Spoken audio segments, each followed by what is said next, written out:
Redoutée par plusieurs fonctionnaires et travailleurs, la retraite est la cessation d'activité professionnelle selon la limite d'âge et le nombre d'années d'exercice. Il peut donc arriver qu'on parte à la retraite très âgé, au-delà de 60 ans, ou dans la cinquantaine après avoir comptabilisé 30 années de service. Dans l'un ou l'autre des cas, partir à la retraite ne devrait pas signifier la fin de la vie professionnelle. C'est ce que nous constatons chez certains. Je suis à la retraite depuis avril 2009. Je suis à la retraite il y a près d'une dizaine d'années. Je me débrouille. Vous savez, quand on a travaillé pendant plus de 25 ans, il ne faut pas rester inactif. Une retraite, comme on le dit, elle se prépare dès le premier jour de son travail. Même s'il y a des accros, mais il faut, quand on y pense, on arrive à faire quelque chose, soit à faire des petits investissements, et on s'occupe à autre chose. Bon, dans mon cas, je fais un peu d'agro-pastoral. En effet, l'espérance de vie ayant relativement évolué, il arrive que certaines personnes partent à la retraite en bonne santé et surtout avec une somme d'expérience qu'elles souhaiteraient mettre au service de la communauté, voire du pays. Ce sont les exemples généralement des personnes ayant exercé dans divers domaines et secteurs d'activité, soit en continuant dans le métier qu'elles exerçaient, soit dans une nouvelle activité. Ou pour d'autres, c'est simplement le retour à la terre. Le plus important dans ces situations, c'est de vraiment tirer profit de ces années d'expérience dans le métier à travers une organisation parfaite. En tant qu'administrateur des ressources humaines, je gère mon activité avec des personnes valides et dans la fleur de l'âge qui sont mes deuxièmes pieds. Parce que ce sont eux qui font le travail et moi, je ne fais que gérer, superviser. Et c'est ce qui fait que je suis actuellement en pleine forme. J'ai la santé, j'ai la vigueur parce que je m'économise beaucoup. En Côte d'Ivoire, l'on constate de plus en plus de création d'associations ou autres organisations pour personnes retraitées. Généralement organisées autour de plusieurs activités, ces cadres deviennent des espaces d'échange et de réflexion sur les nouvelles dispositions à prendre pour réussir sa retraite. Toutefois, il faut reconnaître que les retraités, autrement dit, les personnes du troisième âge en majorité, rencontrent d'énormes difficultés quant à l'évolution de leur business. Dans l'évolution de mon business, par rapport à moi, je n'ai pas besoin de crédit. En fait, nous n'avons pas besoin de crédit réellement. Mais en fait, comme nous travaillons avec des partenaires, nous travaillons avec des gens qui veulent se réaliser. La seule difficulté que nous pouvons rencontrer, peut-être que c'est au niveau des partenaires. S'ils demandent un prêt pour pouvoir vraiment faire leur achat pour entrer dans le marketing des réseaux et que les banques peuvent les aider, c'est dans ce cadre-là qu'on peut parler peut-être d'un soutien bancaire. Sinon, en réalité, dans le cadre de l'évolution, nous n'avons pas besoin d'un prêt bancaire. Face donc à cela, plusieurs autres personnes sont hésitantes à s'investir ou à investir le peu qu'elles ont pu économiser durant toutes leurs années d'exercice, ce qui n'est pas toujours leur souhait, car l'argent fructifié peut apporter un plus à la qualité de vie des retraités, mais surtout un gain pour l'État en matière fiscale. C'est pourquoi les retraités attendent beaucoup plus de l'État pour réussir leur nouvelle conversion. Les attentes, je crois que c'est au niveau d'une véritable réforme de la retraite sous-tropique. Faire en sorte que le retraité, en partant, n'est pas la hantise de l'oisiveté et puis du manque de moyens financiers surtout. Loin d'une situation de désespoir et d'abandon, la retraite active devrait être l'objectif visé par tout fonctionnaire ou travailleur pendant ses années de service. Car ne dit-on pas que la retraite se prépare le premier jour de votre prise de service ? Comment faire de sa retraite une retraite active? Tel est le thème d'aujourd'hui. Les invités sont déjà très bien installés. La première question, c'est pour vous, Monsieur Issa Diakité, président du Conseil national des retraités de Côte d'Ivoire. C'est quoi une retraite active? Une retraite active, c'est créer des activités, créer des services après la cessation définitive du service. C'est-à-dire essayer de valoriser ce qu'on a appris sur le terrain et une fois admis à faire valoir ce droit à la retraite, faire acquérir cela par soi-même, par ses voisins, par ses collègues, par la nation. Mais Monsieur Maurice Koué, je vous ai présenté comme formateur, vous avez plusieurs livres, tout ça. Pourquoi la retraite fait peur en Afrique? Parce qu'elle est souvent mal préparée. Parce que les Ivoiriens n'ont pas la culture, les Ivoiriens et les Africains en général, hein, n'ont pas la culture de prévoyance. Donc, ils se laissent souvent surprendre par la retraite. Or, quand on rentre dans une entreprise, on est supposé être conscient qu'il faut s'en sortir un jour. Malheureusement, ce n'est pas le cas. Et comment ils s'en sortent? Ils s'en sortent avec rien. J'ai fait, dans le cadre de la rédaction de ces petits livres-là, je peux le montrer, hein, comme ça. La voie à suivre pour réussir sa retraite. j'ai dû faire plusieurs enquêtes dans certaines régions du pays. Je me suis rendu compte qu'il y a au moins 6 Ivoiriens sur 10 qu'il faut pitié qu'en vie. C'est-à-dire, ils n'ont rien à manger, ils ne se soignent pas, ils n'ont pas de bilan de santé, et il y a même qui ne savent même pas où dormir. Là, il y a un problème. Alors, pourquoi? On en parlait tout à l'heure, mais sachez très bien que la retraite, ce n'est pas la mort. On peut en faire une seconde carrière, si on veut, si on a la santé, si Dieu nous bénit. Pourquoi en faire une seconde carrière? On est à la retraite parce qu'on a travaillé depuis plus de 20 ans. Normalement, on doit pouvoir se reposer et profiter des fruits de ce travail-là. Pourquoi, à cette période-là, il faudrait être actif? Mais écoutez, madame, on va souvent à la retraite à 60 ans, 65 ans. Mais à cette heure-là, c'est en ce moment qu'on valorise l'expérience qu'on a acquise sur le terrain. C'est en ce moment qu'on devient compétent et compétitif. Donc, comme le disait le frère, celui qui a bien préparé sa retraite. Une fois qu'on lui dit « va t'asseoir », il devient maintenant employeur. Parce qu'il a des idées, il va fructifier ces idées-là. Monsieur Issa Diakité, c'est quoi bien préparer sa retraite? Est-ce qu'il y a une notion, est-ce qu'il y a un glossaire, il y a quelque chose qu'on doit suivre à la lettre? Il y a beaucoup de choses, il y a des déterminants qu'on ne maîtrise pas aussi, qui ne dépendent pas de nous. Il y a l'environnement qui joue. Oui, si vous êtes dans un pays qui est constamment en guerre, vous avez préparé quelle retraite? Oui, mais écoutez, lorsqu'on vous recrute, c'est pour 20 ans, 30 ans, 40 ans. Et en principe, sur la décision, on doit vous dire, vous partez à la retraite à tel âge ou à telle année. Mais qui va loin ménage sa monture. C'est vrai que nos aînés, ou même nous-mêmes, nous l'avons mal préparé cette retraite. Mais aujourd'hui, au jour d'aujourd'hui, avec les erreurs du passé, avec les contacts de l'extérieur et tout ça, eh bien, on peut bien préparer sa retraite. Imaginez qu'on travaille pendant 20 ans, 30 ans, 40 ans. Et il a dit, je crois qu'il faut s'appuyer sur l'épargne. L'épargne, c'est ce qu'on a dépensé, ce qui reste lorsqu'on a tout dépensé. Mais l'épargne, elle peut être de 1 000 francs, de 2 000 francs, sur 30 ans. Épargner sur quel salaire, Maurice Koué? Je vais d'abord corriger une chose, si le me permet. L'épargne, ce n'est pas ce qui reste quand on a tout dépensé, non. L'épargne, c'est la première dépense par laquelle il faut commencer si on veut épargner un jour. Ok, je suis d'accord. Épargne, dépense, tout ça. Mais vous, c'est les livres. Lui c'est un doyen, il sait de quoi il parle aussi. C'est plus pratique. Alors, donc, tout compte fait, dites-nous, avec quel salaire? Parce que c'est vrai, on dit oui, il faut préparer sa retraite. Avec quel salaire? On prend des exemples de l'Europe, les vétérans aux États-Unis qui sont... Mais là-bas, au moins, il y a une politique sociale qui est arrimée à tout contrat. Mais chez nous, comment on fait, honnêtement? Le salaire n'a pas d'importance. C'est la culture qu'on a qui est importante. On peut épargner avec 15 000, 20 000, 30 000, 50 000, même 3 millions. On peut aussi épargner avec ce qu'on a. Ce qui est important, c'est quand on sait ce qu'on veut, alors on peut toujours y arriver. Donc, quel que soit, il y en a qui ont 2-3 millions par mois qui n'épargnent pas du tout. Comme il y en a qui ont 200 000 et qui construisent de grosses maisons par des moyens détournés aussi. Non, pas forcément. Parfois, il y a ça. Ça, on présume. Mais en tout cas, pour celui qui a la culture, quel que soit le montant que tu gagnes en termes de revenus, tu dois pouvoir épargner. Combien de personnes, honnêtement, qui ont épargné, normalement, sont-elles riches, ont des maisons partout? C'est rare. Non, combien de personnes, c'est drôle, mais en tout cas, il y en a. Ceux qui ont la culture d'épargne. Mais ce n'est pas la majorité. Non, ceux qui, oui, d'accord, mais il y en a partout. Hein.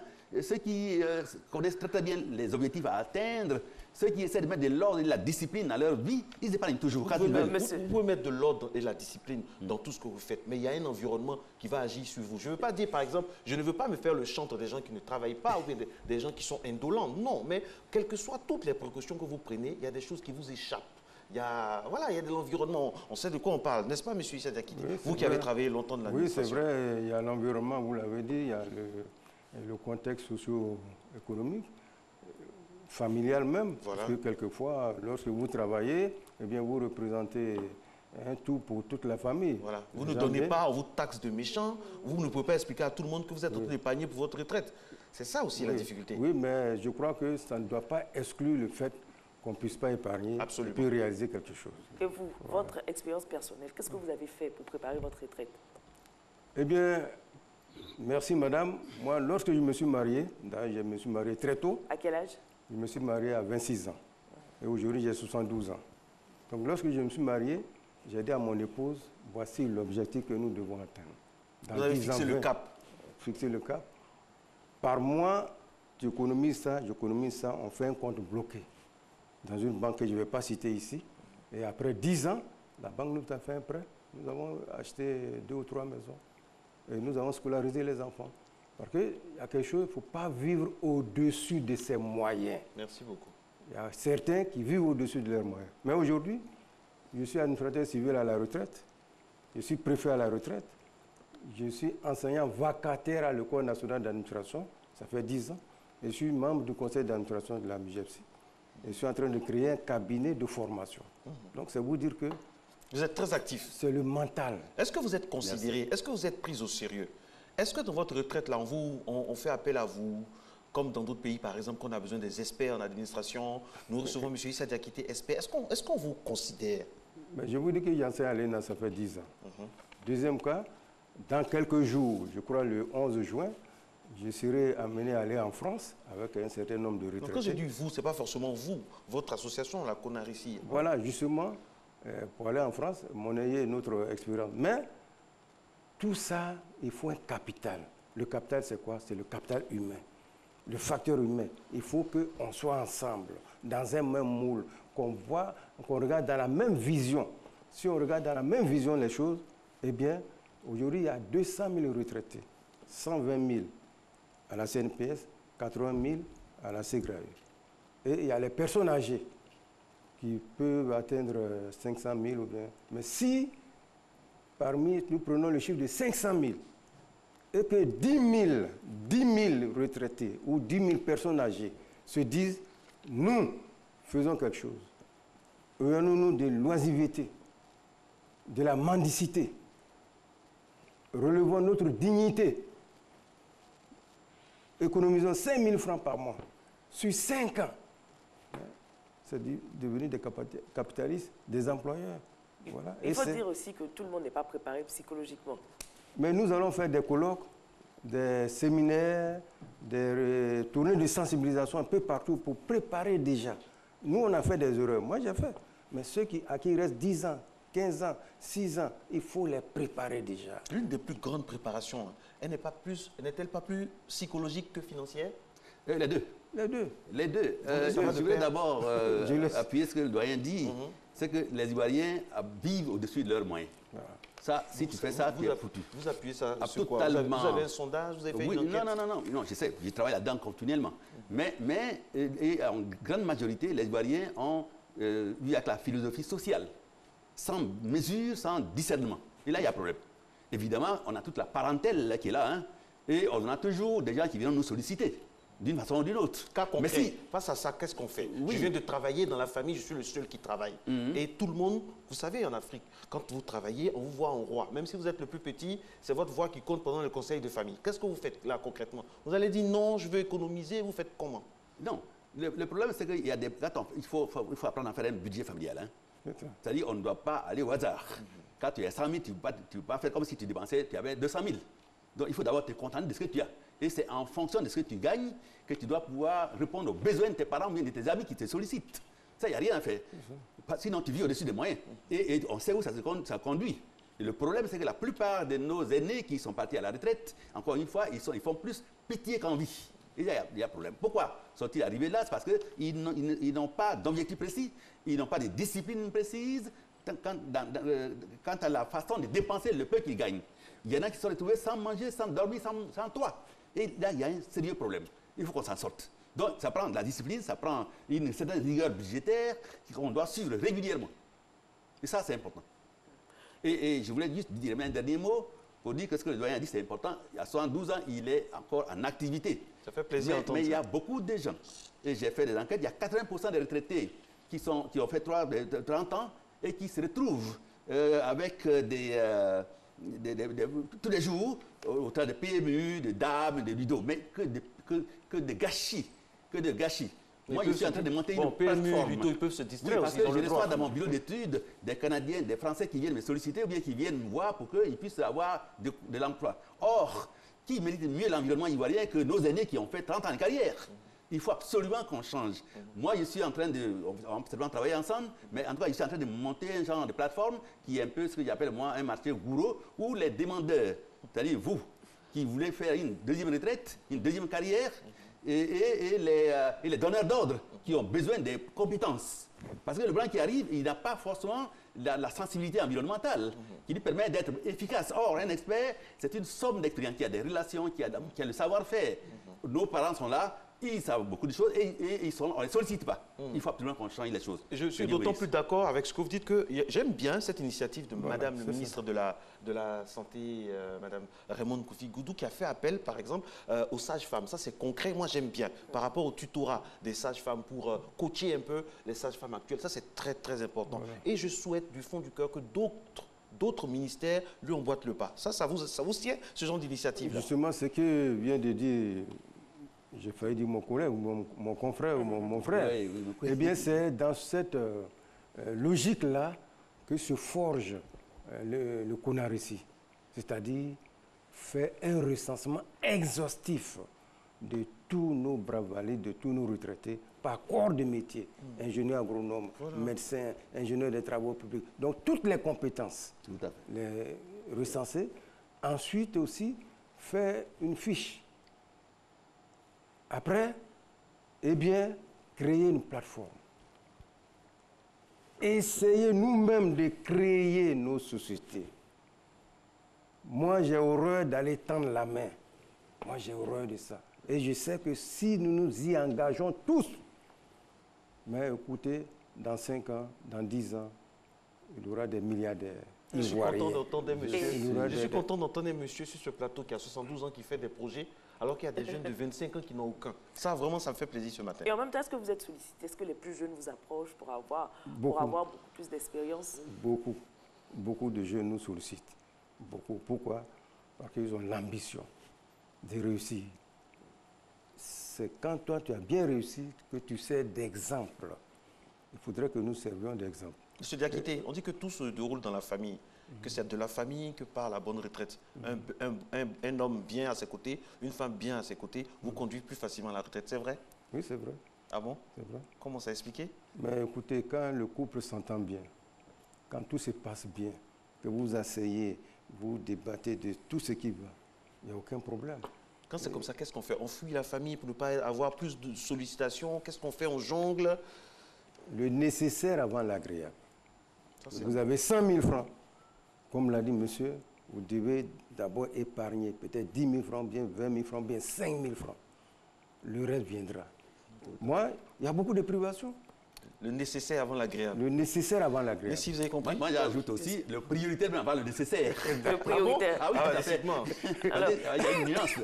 Mais ce que je voulais dire, vraiment, tout en saluant, on va voir ce qu'il dit, c'est que les Américains qui sont devenus multimilliardaires, ils sont devenus à partir de 50 ans et plus. C'est ça. Nos gens qui ont déjà 65 ans, je suis vieux. Dans le livre, j'appelle ça l'exclusivité de l'âge, des euros. C'est-à-dire que la retraite, c'est un processus de vieillissement. Ce n'est pas une maladie. C'est même pas encore moins sinistre. C'est pas une malédiction. Non, pas du tout. Pas une fatalité. Mais ce sera une malédiction pour celui qui le souhaitera, qui n'a pas de volonté pour essayer d'avancer.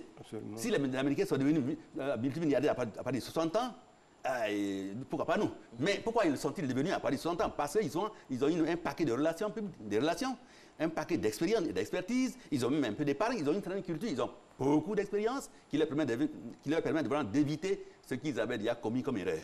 Donc il est important que nos aînés aussi s'en servent pour que vraiment nous puissions développer notre pays parce qu'on a besoin de leur expérience. Et quand on a épargné, comment utiliser le contenu de son grenier? Parce qu'il faut savoir utiliser notre épargne. J'en parle également dans le livre. Il y a plusieurs façons de le faire. Bien sûr, il faut choisir le domaine, la filière que tu veux. Quand tu es malade, tu ne peux pas non plus aller créer une entreprise où on a besoin de bouger. Mais il y a énormément de possibilités, notamment les véhicules financiers, notamment le conseil, la consultance. Pour une semaine, il peut y avoir un certain montant qui va venir compenser la pension qui les juge comme étant insuffisante. Il peut coacher des préfets, pendant un séminaire. Moi aussi, j'ai fait les dents au Canada. Donc, il y a beaucoup d'entrepreneurs d'un certain niveau qui coachent les jeunes gens pour qu'ils évitent les erreurs qu'eux-mêmes ils ont commises. Absolument. On a les vétérans aux États-Unis, quand il y a une décision, par exemple, sur le corps d'armée qui interviennent, ils ont une voix qui compte, tout ça, c'est très important. Tout à fait. Comment rendre la retraite sexy dans nos pays? J'aime bien cette expression. La retraite? Rendre la retraite sexy. Il faut que ça donne envie. Plus attrayant. Il faut que des jeunes... Voilà. Il faut que des jeunes... Voilà, le mot attrayant. C'est mieux. Oui, ça vous choquer un peu plus. Il faut que des jeunes puissent se dire, ah oui, moi, à la retraite, je veux ressembler à telle personne. Ça, c'est oui, ça prend des modèles. Hein. Oui. Ça prend des modèles, comme ça prend aussi des modèles dans la création d'entreprises. On a besoin de modèles dans notre pays.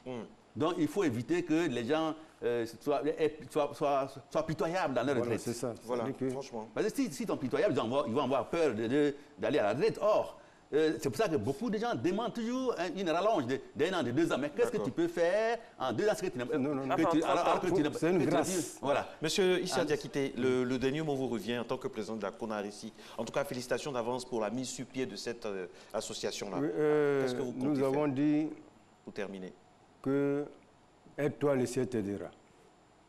Seul vous ne pouvez rien faire, nous ne pouvons rien faire. L'union fait la force. Tout à fait. Et si nous venons ensemble pour monnayer nos énergies, nos synergies, nos compétences, nos savoir-faire, savoir-être, nous serons des viviers indéniables. Nous serons des mines d'or inépuisables. Et c'est pour cela que nous avons créé. Mais aujourd'hui, si vous me donnez une minute, aujourd'hui, vous entendez souvent unifier. Structure unifiée. Mais eux viennent après nous. Nous, on a créé pour nous le 25 janvier, mais aujourd'hui, nous sommes unis et nous pensons qu'unis, nous allons réussir. Merci beaucoup. Union, discipline, travail, c'est la devise de notre pays, ça tombe bien. Le dernier mot de cette émission, c'était union. Merci, messieurs, et vive la retraite qui fait envie. Bonne journée. Audio Jungle.